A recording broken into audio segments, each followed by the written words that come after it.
ಇವ್ರು ಯಾರು ಅಂತ ಗೊತ್ತಾಗ. ವೆಲ್ಕಮ್ ಟು ದಿನಚರಿ ಅನ್ನೋ ದಿನ 47. ಹಿಂದಿನಂತೆ ಇವತ್ತು ಒಂದ್ ಸ್ವಲ್ಪ ಕೆಲಸ ಕಾರ್ಯಗಳು ಬೇರೆ ಕಡೆ ಇದ್ದು ಅದೆಲ್ಲ ಸುತ್ತಾಡ್ಕೊಂಡ್ ಬರ್ಬೇಕಾದ್ರೆ ಇವತ್ತು ಏನಂದ್ರೆ ಮೋಡ ಕವಿದ ವಾತಾವರಣ ಜಾಸ್ತಿ ಮಂಡ್ಯದಲ್ಲಿ ಬೆಳಗ್ಗೆ ಇದ್ದಿದ್ದರಿಂದ ಸಂಜೆ ಹೋಗೋ ತನಕ ಸೂರ್ಯನ ನೋಟೇ ಇಲ್ಲ. ನೋಡಿ ಆಕಾಶದಲ್ಲಿ ಸೂರ್ಯ ರೊಚ್ಕೆದ್ಬಿಟ್ಟು ಮನೆಗೆ ಹೊಂಟೋಗ್ಬಿಟ್ಟ. ಕೈ ಒಳಗಡೆ ನೀರ್ ತುಂಬ್ಕೊಂಡು ಎಲ್ಲ ಕಪ್ ಕಪ್ ಆಗ್ಬಿಟ್ಟೈತೆ. ಪಕ್ಕ ಮಳೆ ಜಾಸ್ತಿ ಇವತ್ತು ಅನ್ಕಂಡೆ. ಏನ್ ಇದ್ದಕ್ಕಿದ್ದಂಗೆ ಒಂದ್ ರೇಂಜ್ ಬತ್ತು, ಆಮೇಲೆ ನಿಂತೋಯ್ತು. ಅದಾದ್ಮೇಲೆ ಊಟಕ್ಕೆ ಹೋಗೋ ಅನ್ಕಂಡೆ. ನಮ್ಮ ಹುಡ್ಗನ ಬರ್ತೀನಿ ಒಂದ್ ಸ್ವಲ್ಪ ಲೇಟ್ ಆಯ್ತದೆ ಅಂದ. ನಾವು ಹೋಗಿದ್ದೆ 3 ಗಂಟೆ, ಹೆಚ್ಚು ಕಮ್ಮಿ ಊಟ ಮಾಡ್ದಾಗ್ಲೇ 4 ಗಂಟೆ.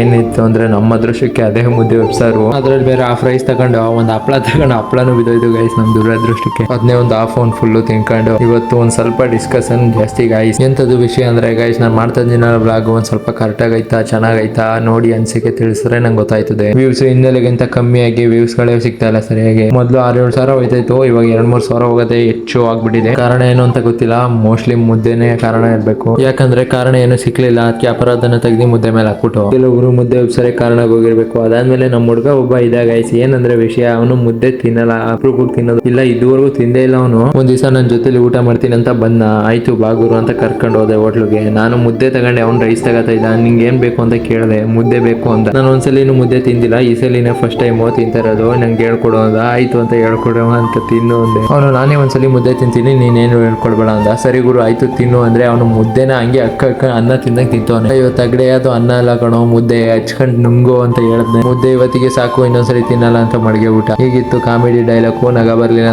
ನಗ್ಬಿಡಿ. ಮತ್ತೆ ಇನ್ನೊಂದು ಮ್ಯಾಟ್ರ್ ಐತೆ ಗೈಸ್, ಅದು ನಾಳೆ ವಿಡಿಯೋದಲ್ಲಿ ಹೇಳ್ತೀನಿ. ಮತ್ತೆ ಏನೇನು ಗೈಸ್ ಜೀವನದಲ್ಲಿ ಏನಿಲ್ಲ, ಖುಷಿಯಾಗಿರಿ. ಸಿಗೋಣ ನಾಳೆ.